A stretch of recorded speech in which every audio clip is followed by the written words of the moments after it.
Justamente después de que Jesús ascendiera al cielo, sus seguidores fueron llamados santos, discípulos, hermanos.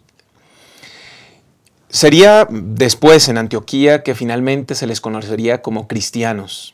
Y esta definición todavía nos alcanza a nosotros hoy, aquellos que creemos en Cristo Jesús, vivimos sus enseñanzas y predicamos todo lo que Él nos dejó. Cristianos. Sin embargo, es necesario de vez en cuando regresar al origen de quien nos legó el ser cristianos, a Cristo Jesús y su ministerio. Y en esta semana, en este repaso de la lección, hemos de ver a Jesús efectuando el plan de salvación y tocando a la humanidad en su ministerio terrenal, dejándonos grandes lecciones para que en nuestras vidas sigamos extendiéndole al mundo la realidad de quién es un cristiano. Quédate con nosotros para este nuevo repaso de la lección.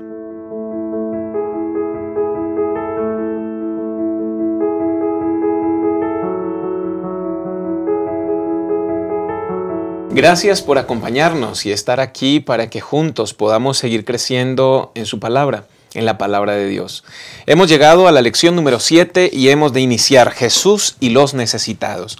En nuestra mesa de diálogo, dos pastores amigos, grandes pastores, y quiero presentarlos para que podamos empezar con este repaso de la lección. De casa, como siempre, el pastor Abraham Ramírez. Pastor, bienvenido, qué gusto tenerlo aquí. Gracias, pastor. Pues sí, vamos a repasar la lección número 7.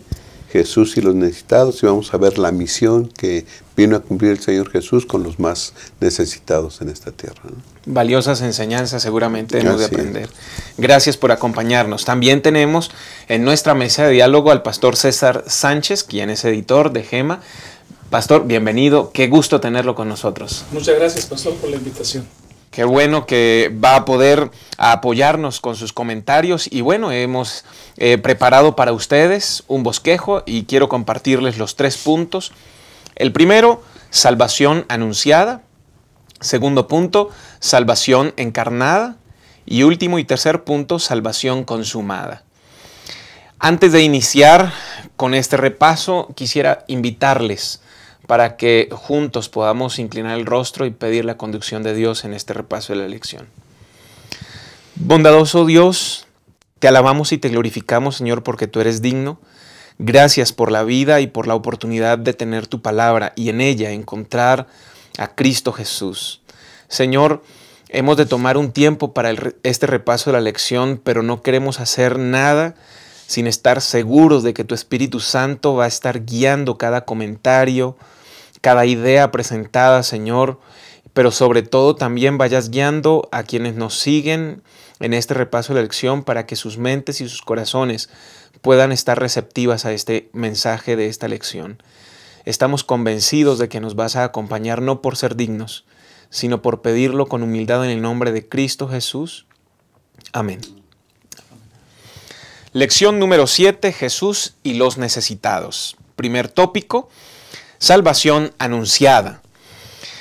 Pastor César, empezamos con algunos esbozos dentro de la Biblia, de manera especial con María cuando recibe ese anuncio de que va a ser tan privilegiada, y ella deja entrever en su oración una comprensión de lo que significaba para ella el Salvador para este mundo.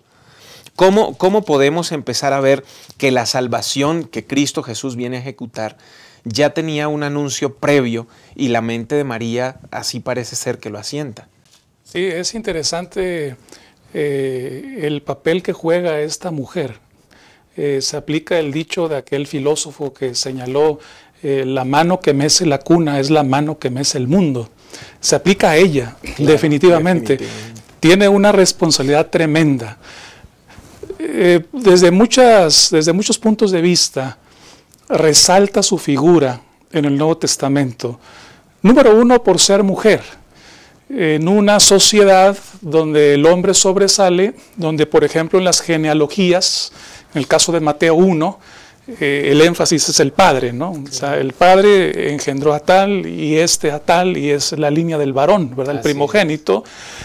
Así que por eso ella sobresale en un mundo donde evidentemente las mujeres no sobresalen, no aparecen, no tienen muchas oportunidades. Además de ser mujer, es joven. Y siempre un joven enfrenta obstáculos porque evidentemente una persona de 40, 50 años va a decir, bueno, tú como joven, ¿qué podrías enseñarme tú a mí? Ese es otro obstáculo para ella, claro, y que resalta más su figura. Pero también podemos agregar a esto su estrato social, o sea, su condición social. Ella es una mujer ordinaria, una jovencita ordinaria, pero ahora con una misión extraordinaria que Dios pone sobre sus manos en cuanto a la tarea y a la responsabilidad que ella tiene que hacer. Entonces, en este contexto, muchos podrían decir, ¿por qué Dios se fijó en esta muchacha, en esta jovencita? ¿Por qué? Con todas estas aparentes desventajas que hemos resaltado. Cuando ella expresa este canto, que muy bien puede catalogarse como una poesía, como un salmo incluso, aquí en San Lucas 1, del 46 al 55, este canto nos enseña, nos refleja el tipo de comunión que ella tenía con Dios, cómo conocía a Dios y cómo entendía a Dios.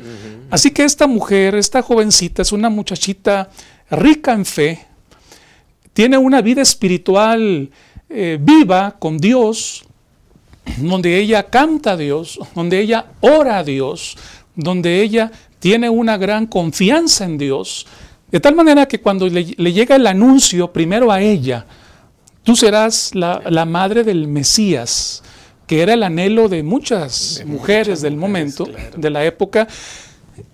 Ella entonces responde con esta alabanza, y esta alabanza nos dice que su vida espiritual no era algo así de la noche a la mañana, algo que quisiera aparentar. Todo lo contrario, estaba bien fundamentada en su comunión con Dios. Y a través de esta poesía o de este canto, por ejemplo, descubrimos que los primeros versículos se enfocan en ella, lo que significa para ella. Y los últimos versículos, ella es consciente de la gran bendición que será el nacimiento del Hijo de Dios para la humanidad entera, para todo el mundo, lo que nos incluye a cada uno de nosotros. Por lo tanto, esta poesía nos habla de la calidad de fe y la vida espiritual que ella tenía. Qué bonito. Mencionaba usted, Pastor César, mujer, joven y humilde. Y al leer su oración de Lucas 1:46, lo que ella percibe de Dios sigue siendo consistente con lo que Dios está haciendo al elegir a una mujer, a una joven, un humilde. Es decir, un Dios que no se fija en estratos sociales o en experiencias, sino se fija en la disposición del corazón, que evidentemente María lo tenía, y por eso llega a ser la bienaventurada madre de Jesús. Pastor Abraham, es asombroso cómo ya desde el mismo momento en que Dios elige a María, está marcando una pauta del ministerio de Jesús. Sí, pastor, si seguimos hablando un poquito de María, la madre del Señor Jesús, vemos que es una persona que acata las resoluciones divinas. Si Dios me escogió, ¿verdad?, ella acepta esa responsabilidad, porque si bien es cierto que muchas deseaban ser la madre del Mesías, conlleva una gran responsabilidad serlo. Y ella, por la fe en Dios, lo acepta. Y no tan solo lo acepta con miedo, con duda, se regocija en el Señor, ¿no? Dice el versículo 46, entonces María dijo, mi alma canta la grandeza del Señor y mi espíritu se alegra en Dios mi Salvador, porque ha mirado la bajeza de su sierva y desde ahora todas las generaciones me llamarán dichosa. Dichosa. ¿No? Así que entonces ella está contenta con la determinación que hace Dios sobre ella. Vas a ser la madre del Mesías. Ella lo hace contento. Y ahora, como decía el pastor, no es algo espontáneo de momento la relación con Dios. al cantar y al seguir cantando, ella cita a los profetas del Antiguo Testamento. Por lo menos lo que ella dice se basa en Salmos y en Isaías.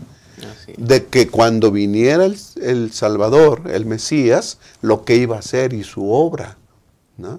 Así que, como dijo el pastor, primero engrandece a Dios por lo que a ella le toca. Gracias porque siendo una humilde, siendo mujer, siendo humilde, ¿verdad? Joven, te fijaste en mí, Señor. Gracias, te alabamos, te alabo por eso. Pero lo que tú prometes, el bebé que viene, ¿sí?, va a traer salvación, va a traer justicia, va a traer verdad. Y entonces, pues yo creo que ella vivía la situación de los pobres en este mundo. Y entonces la esperanza para los pobres y los menos afortunados era también la llegada del Mesías en todos los aspectos. Lo más importante era la salvación, pero si el Mesías trae justicia, entonces de seguro que iban a ser beneficiados con la llegada del Mesías en todos los aspectos. Claro, también, ¿no? Claro que sí. Desde allí mismo María está presentando que Dios no solo es poderoso y digno de alabanza, sino que también es misericordioso y viene a plantear un reino que para la sociedad en la que ahora se desenvolvía María, no iba a ser bien comprendido porque le llamaron, y muchos le dicen, y la lección lo menciona, el reino al revés, ¿no?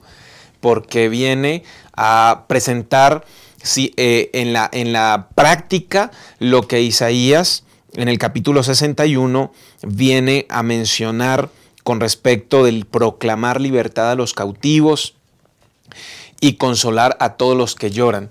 Es decir, esta sociedad era una sociedad muy similar a la nuestra, en injusticias, en opresión, y al parecer, al citar María en su cántico y posteriormente al revisar un poquito Isaías, vemos que en efecto el ministerio de Cristo Jesús tenía que ver con la justicia, la misericordia también, ¿no, Pastor César? Sí, es interesante que posiblemente muchos sabemos de memoria Lucas 4:16, ¿no? En el sentido de que Jesús guardaba el sábado y Jesús asistía al templo. Y llama la atención lo que ocurrió esa ocasión, específicamente ese sábado, cómo es que el Señor Jesús, pues realmente Él predicó, ¿verdad? Y Él tomó un pasaje del Antiguo Testamento, de Isaías, así que Jesús era bien bíblico para predicar, usaba el Antiguo Testamento, la Biblia en su momento, Isaías 61, y Jesús encuadra lo que es la misión, su agenda. Esta es mi agenda. Este es mi plan del ministerio. Y llega un momento en el cual Jesús dice en el versículo 21, en Lucas 4:21, hoy se ha cumplido esta escritura delante de vosotros. Él es el libertador. Él viene a dar vista a los ciegos, Él viene a dar libertad a los oprimidos, Él viene a proclamar el año de la buena voluntad de Dios. Todo eso lo cumple el Señor Jesucristo. Ahora, ¿cuál fue la reacción de los oyentes en esa ocasión cuando Jesús plantea la misión? Su agenda dice que lo llevan a la cumbre por ahí y tratan de arrojarlo al vacío, de despeñarlo. Y por una intervención de Dios Padre, pues Jesús sale bien librado de este aprieto, de ese momento. Ahora, nos damos cuenta nosotros, reflexionando en el presente, ¿cuál sería mi actitud yo como miembro de iglesia si Jesús viene y me recuerda cuál es la misión de la iglesia? ¿Cuál es la misión de los cristianos? Muchas veces hemos cantado ese corito que dice, sus manos soy, ¿verdad? Sus pies soy, para ver como Jesús miró, para servir como Jesús sirvió, para hacer como Jesús hizo. Entonces, esa misma misión debe ser la misión de los seguidores del Señor Jesucristo. Y esta misión es un ámbito espiritual y es un ámbito práctico y material y literal, vamos a decirlo también. Es cierto, hay muchas personas que están ciegas al conocimiento de la verdad y debemos predicarles la verdad, pero también hay personas que están con necesidades físicas, a los cuales la iglesia debe auxiliarles en asuntos prácticos, en el terreno práctico, ¿verdad? Yo creo que llega a ser como un choque para estas personas de Lucas capítulo 4, versículos 29 y 30, donde se levantan a echarlo fuera de la ciudad. Es un choque el que Jesús venga y les recuerde en qué consiste esa salvación, esa misión y ese legado que les está entregando, y tal vez por eso la reacción tan abrupta de despeñarlo. Pero queda claro desde el inicio del ministerio y aún antes, desde cuando se anuncia la salvación para esta humanidad, que el propósito de Cristo Jesús no era amoldarse a un reino establecido, sino establecer su reino con unas normativas distintas que hoy siguen siendo desafiantes para nosotros los cristianos. Sí, pastor, cuando en su ministerio, ¿verdad?, cuando los discípulos peleaban para quién iba a ser el mayor en el reino, el Señor Jesús marcó la diferencia: entre vosotros no será así. Es decir, el reino de Dios tiene otros principios, el reino de Dios tiene otra manera de verse y de practicarse. Ya María había dicho: quitó del trono a los poderosos y levantó a los humildes, y a los hambrientos colmó de bienes, y a los ricos los envió vacíos. Es decir, los beneficiados en el reino del Señor iban a ser los que ahora no tienen beneficios, los olvidados, ¿no? Y luego en su declaración de misión, allá en Nazaret, el Señor cita Isaías 61, dice: el Señor me ungió para hacer esto y esto, ¿no?, para darle vista a los ciegos, ¿verdad?, levantar a los cuitados. Y entonces el Señor Jesús mismo, cuando manda a predicar a sus discípulos, también les dice: prediquen, el reino de los cielos se ha acercado. Pero además les dice: sanad enfermos, limpiad leprosos, resucitad muertos, echad fuera demonios, de gracia recibisteis, dad de gracia. Es decir, la vida del Señor Jesús estuvo permeada por la atención a los necesitados, a los pobres, a las viudas, a los extranjeros. Y creo que así como mandó a los discípulos en ese entonces, pues nos manda a nosotros también. Darle gloria a Dios, y una manera de hacerlo en forma práctica es ver por las necesidades de los demás, ¿no? Definitivamente la salvación que se anunció desde el principio tenía que ver con ayudar al menesteroso, al necesitado, sanar enfermos y velar por las clases más sufrientes en este mundo. De repente hoy alguien que nos esté mirando tiene duda con respecto a si esa salvación anunciada sigue siendo vigente para nosotros. Totalmente cierto. Y lo más asombroso es que Cristo Jesús, así como se preocupó, como lo anunciaron los profetas, que se iba a preocupar por los desvalidos, se sigue preocupando por ustedes y por mí. Quédese con nosotros, en un momento más regresamos.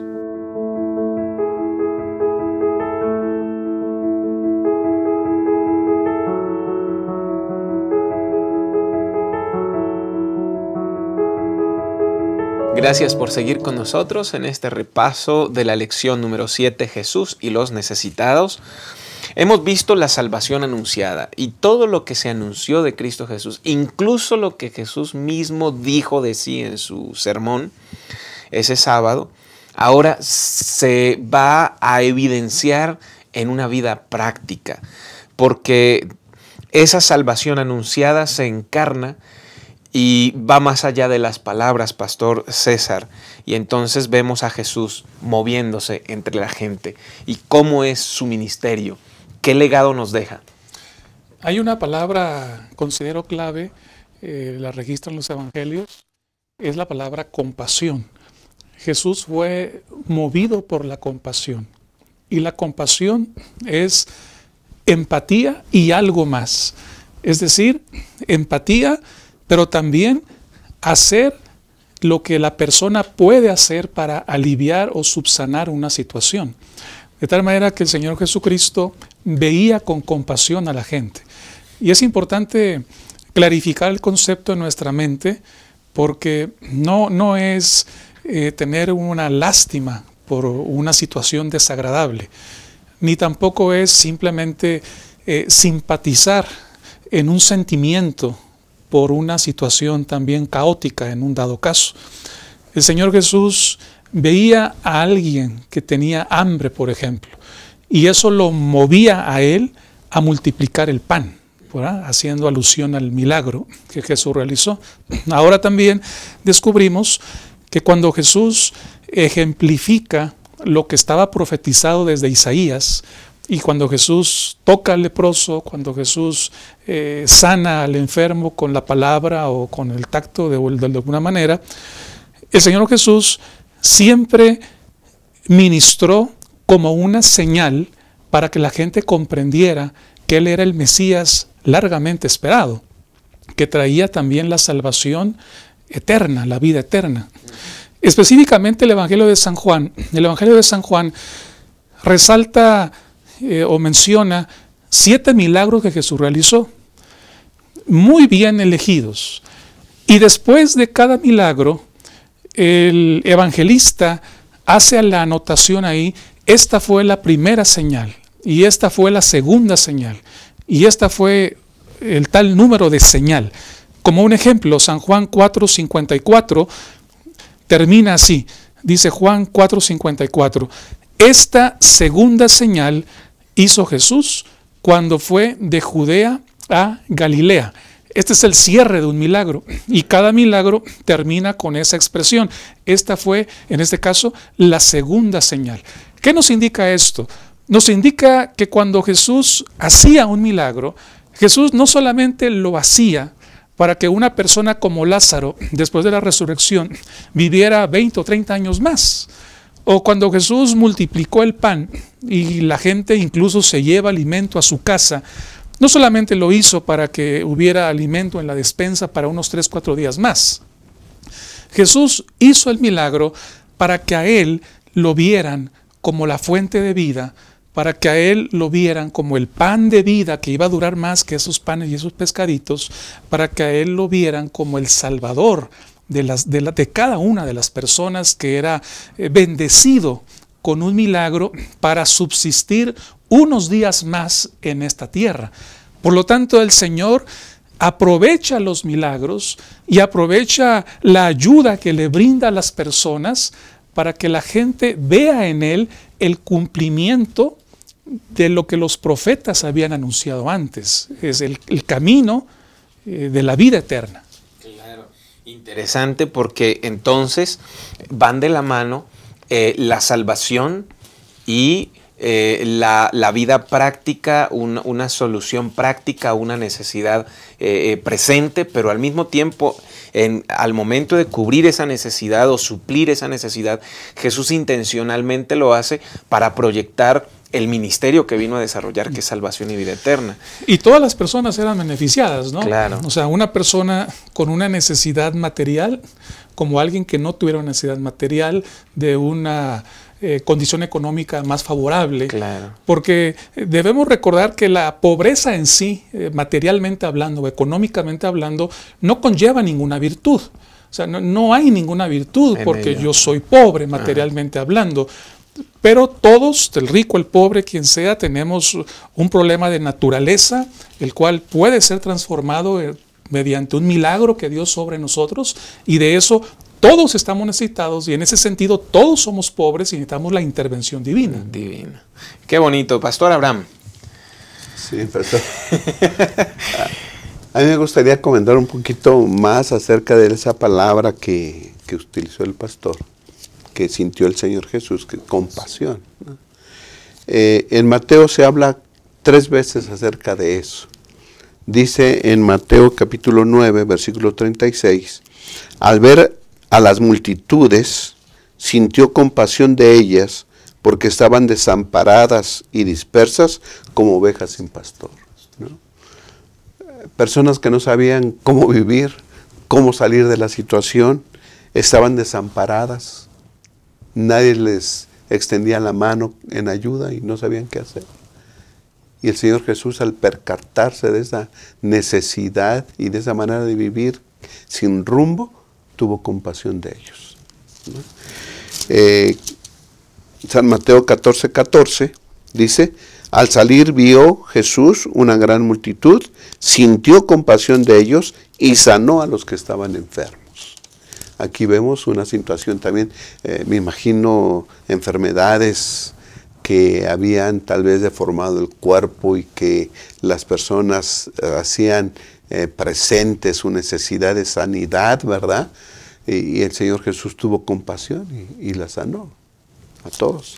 Y luego el que 15:32, este versículo dice: entonces Jesús llamó a sus discípulos y les dijo: tengo compasión de la gente, porque hace 3 días que están conmigo y no tienen que comer. Comida, sanidad, ¿verdad? No saber cómo vivir, desamparados.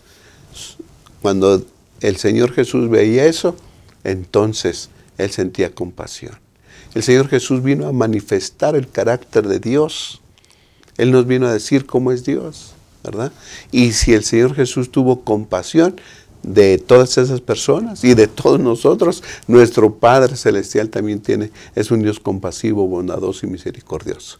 Y Él desea que sus seguidores pues sean igual que ellos, y que podamos nosotros ver donde hay necesidad, pues tener el mismo sentimiento, ¿verdad? La compasión que el Señor Jesús experimentó, y tratar nosotros como iglesia también ver por las necesidades de los demás. Creo que es importante que la iglesia, los seguidores de Jesús, lo tengamos en cuenta eso, ¿no? Claro que sí, pues si somos cristianos y tratamos en nuestras vidas de predicar y enseñar de Cristo, pues deberíamos imitar lo que Cristo hizo.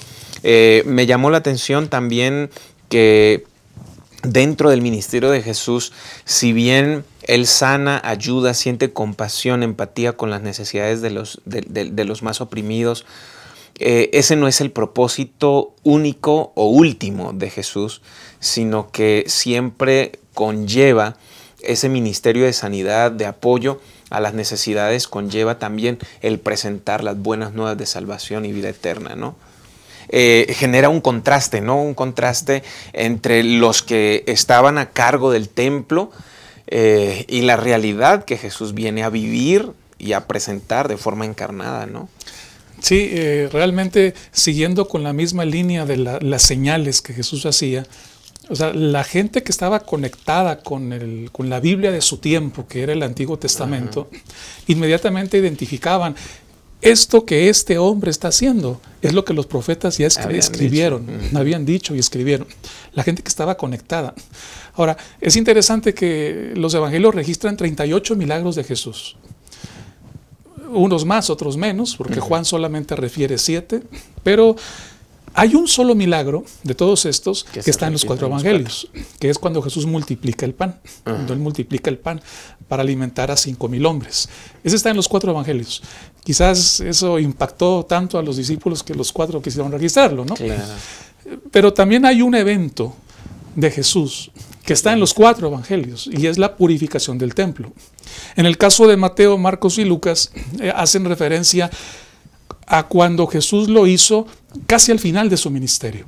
Y San Juan lo presenta también, pero cuando Jesús lo hizo al principio de su ministerio. Quiere decir que Jesús lo hizo 2 veces, en 2 ocasiones.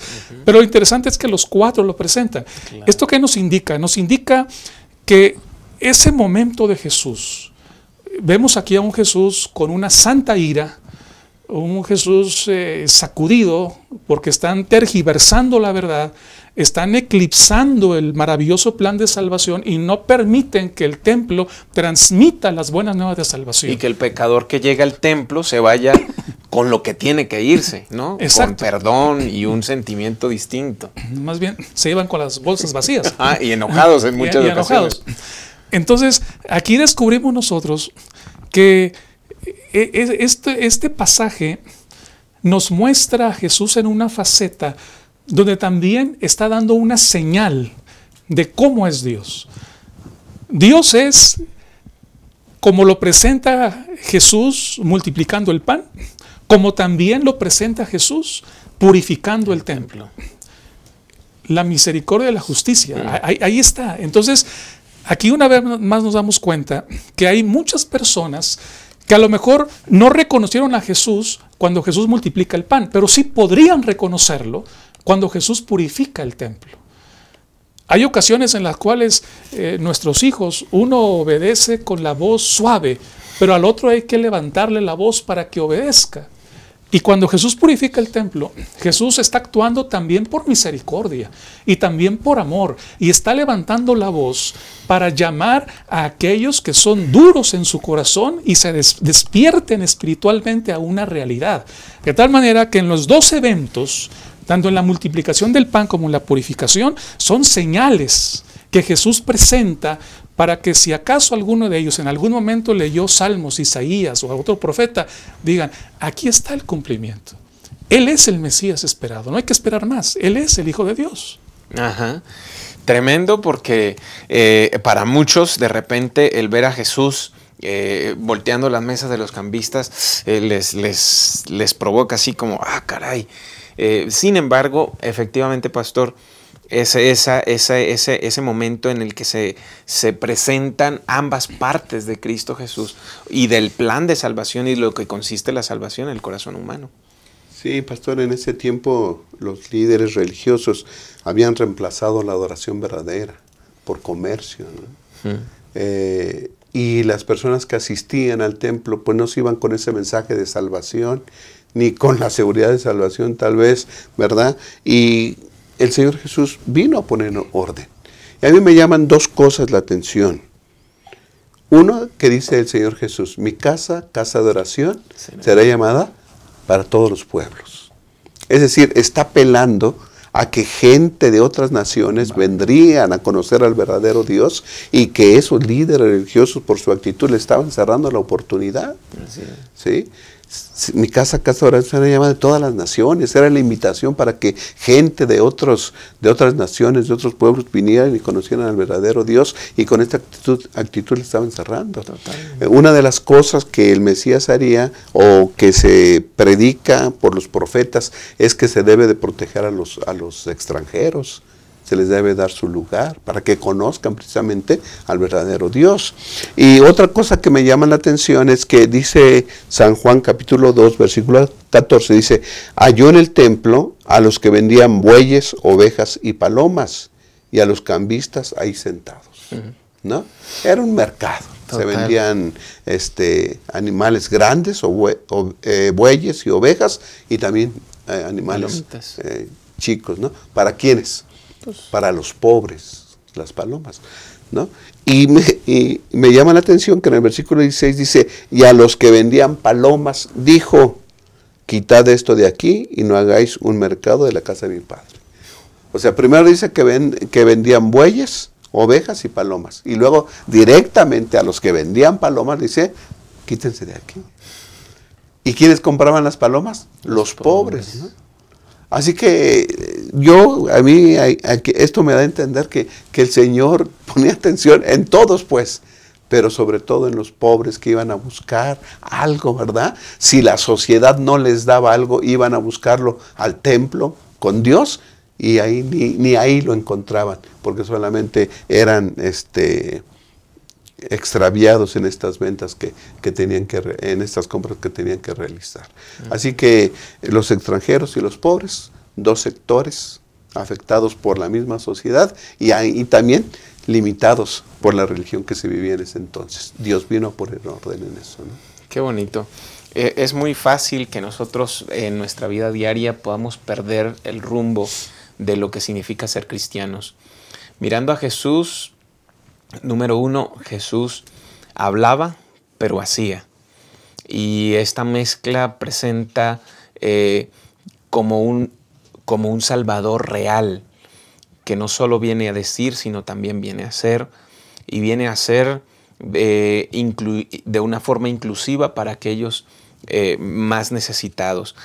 Otra parte que me llama mucho la atención y quiero dejarlos meditando en eso es que Jesús fue a purificar el templo, el lugar donde Él había designado para que la gente necesitada, extranjeros, pudieran ver el plan de salvación y el amor de Cristo Jesús. Lamentablemente ese templo ya no presentaba el amor de Jesús. Había explotación, abusos. ¿Cómo está nuestra vida, nuestro templo, nuestra iglesia hoy? ¿Cuánto presentamos el amor a Jesús en nuestra forma de vivir el cristianismo sábado con sábado? Ojalá que Cristo Jesús purifique nuestras vidas. Quédate con nosotros. En un momento más regresamos.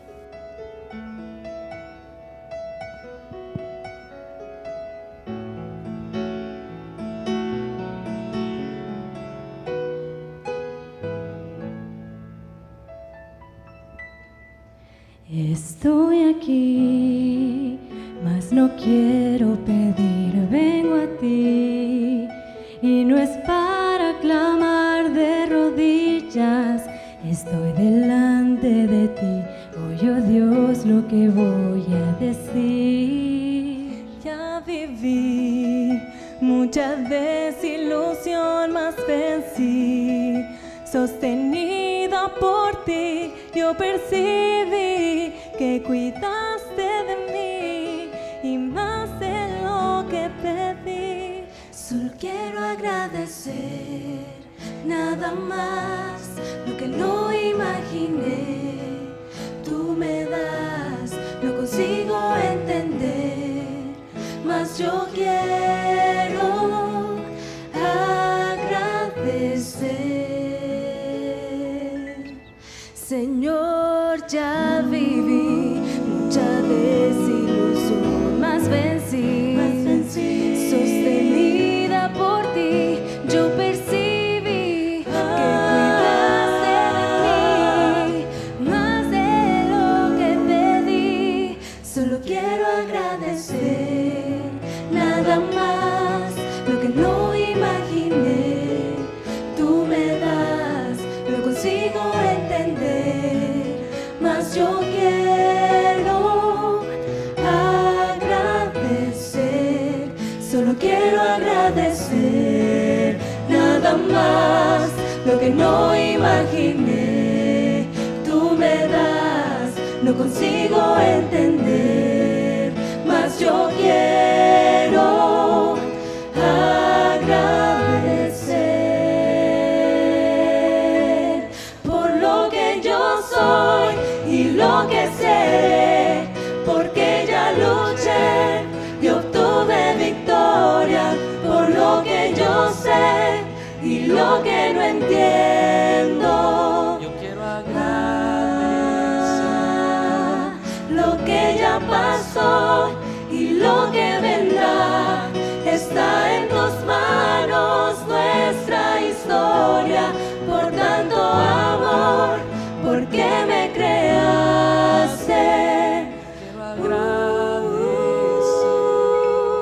Solo quiero agradecer, nada más, lo que no imaginé.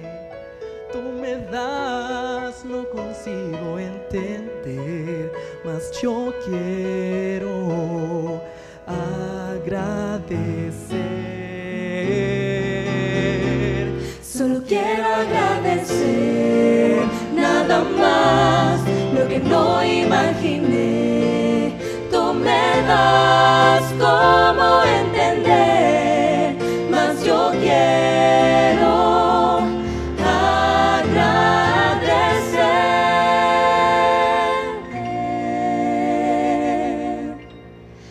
Te quiero agradecer.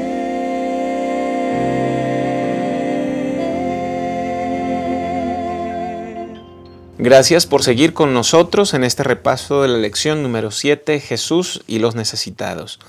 La salvación anunciada por los profetas es encarnada en Cristo Jesús y sus acciones evidencian que todo lo que los profetas habían dicho de Él era verdad y en Él se cumplían. Y entonces llega el último punto, salvación consumada, Pastor César. En ese acto, Cristo Jesús también presenta importantes lecciones para el cristiano de hoy día. Por ejemplo, viene a mi mente cuando pensamos en la cruz de Cristo, en su muerte en la cruz, cómo es que el apóstol Pablo, cuando escribe a los Efesios, reiteradamente usa la palabra o la frase que Dios es rico en gracia y rico en misericordia.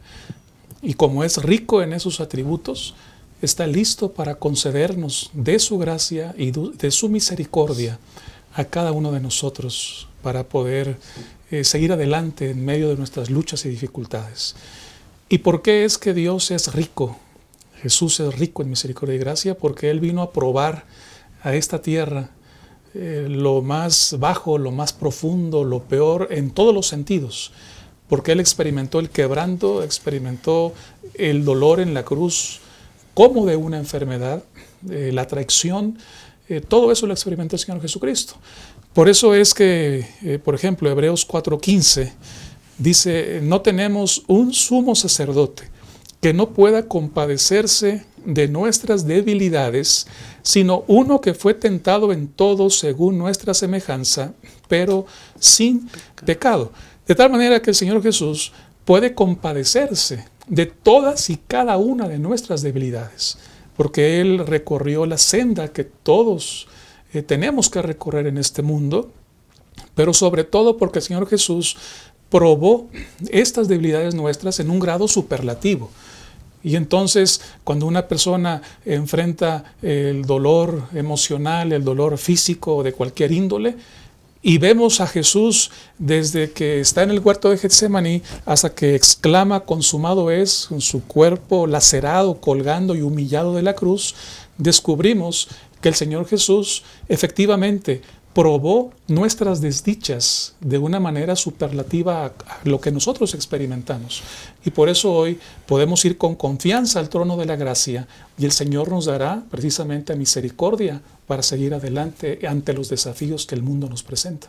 Así que ese acto de consumación de Cristo Jesús en la cruz nos regala una confianza inigualable en que Él comprende nuestro estado, Él comprende nuestra situación y seguramente nos ayudará, pues Él conoce ya ese camino.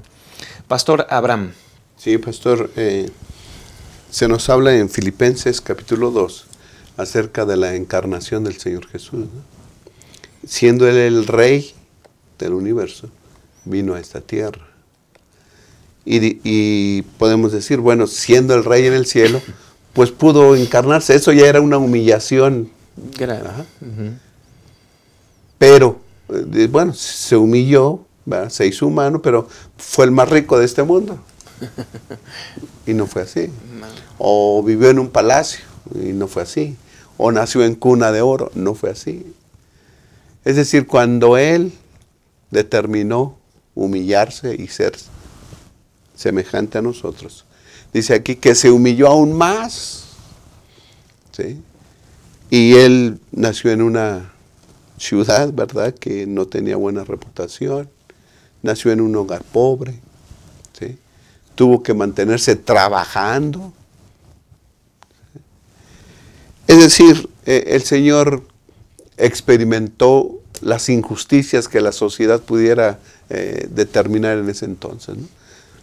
Pagó impuestos de un imperio que sojuzgaba a su país, pero al mismo tiempo amó a los extranjeros que estaban sobre su país. Es decir, creo que nadie puede salir de eso, de ese marco que Dios puso, para decir, es que Jesús no experimentó esto que yo estoy experimentando. Mi situación es extrema, que Dios no puede comprender. No puede ser así. Como dijo el pastor, el Señor Jesús sufrió lo extremo, todo. Y podemos citar aún más, ¿verdad?, la situación de su muerte, desde su arresto. Va ahí una compañía con armas a arrestarlo, cuando él siempre predicaba la paz, y él mismo dijo, me veían ahí predicando, ¿por qué no allá? Aquí, ¿no? Me vienen a tomar como un delincuente, juicios injustos, torturas, burlas, y la cruz, la aflicción de la cruz. Dios experimentó en el Señor Jesús la injusticia que se vive en esta tierra. Así que Él sabe de lo que este mundo es injusto, y entonces dice, yo soy justicia, ¿no? Y se manifiesta ante nosotros como un Dios justo y misericordioso. Y la máxima expresión de la justicia y la misericordia de Dios, pues es la cruz de Cristo Jesús, ¿no? Ahí la justicia y la misericordia se encontraron. La paz y la verdad se besaron, dice, ¿no? Así que entonces la cruz es la máxima expresión de justicia y de misericordia de parte de nuestro Dios. Qué bonito que Cristo Jesús hace todo eso por nosotros.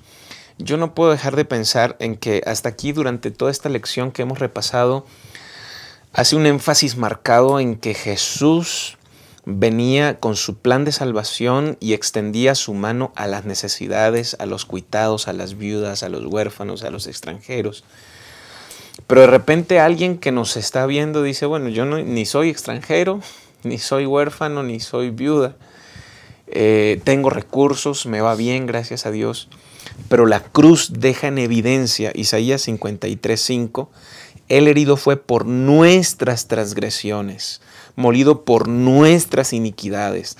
El castigo de nuestra paz fue sobre Él y por sus heridas nosotros fuimos sanados. Presenta que no importa la condición social, no importa la religión, no importa el estado de mi relación con Dios o mi comprensión de la salvación para conmigo, yo sigo siendo un cuitado, un miserable, un enfermo, sigo siendo un marginado.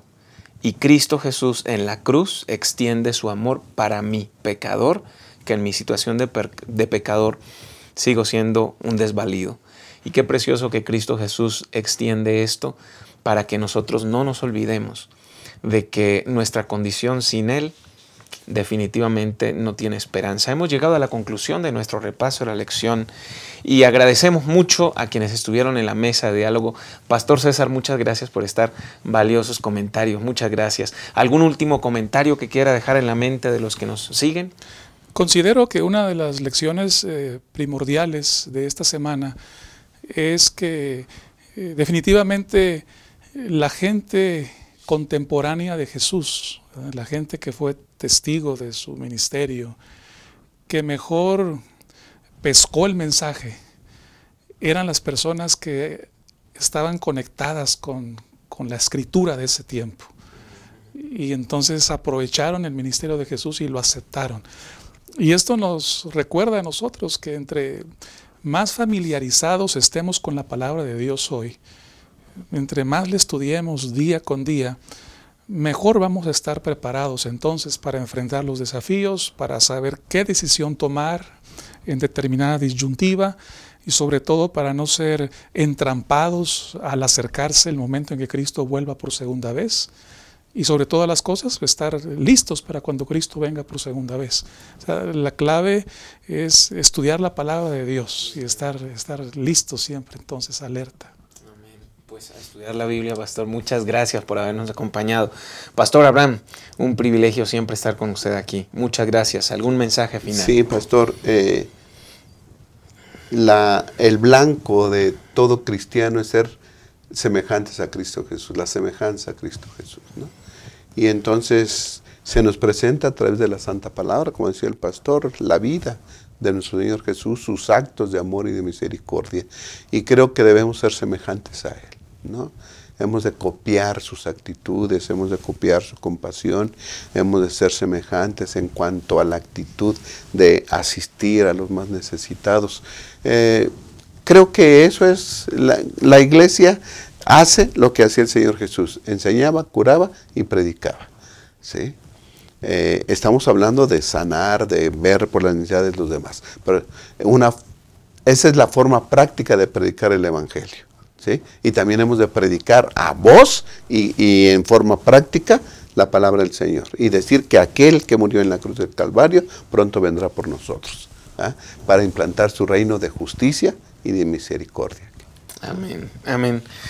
Pues hemos llegado al final. Jesús y los necesitados, esa salvación anunciada por los profetas, se encarnó y ese Cristo en esta tierra presentó evidencias de que de quien anunciaron fue de Él. Finalmente, con su muerte en la cruz, nos pone en un estado de igualdad, porque todos necesitábamos de esa salvación. Y gracias a Dios que fue consumada en la cruz del Calvario, ahora nos proyecta como cristianos a reflejar al Cristo en quien creemos. Que nuestras acciones, nuestra conducta, nuestra vida práctica sea semejante a la de Cristo Jesús. Gracias por acompañarnos y nos vemos en una próxima ocasión para seguir juntos creciendo en la palabra.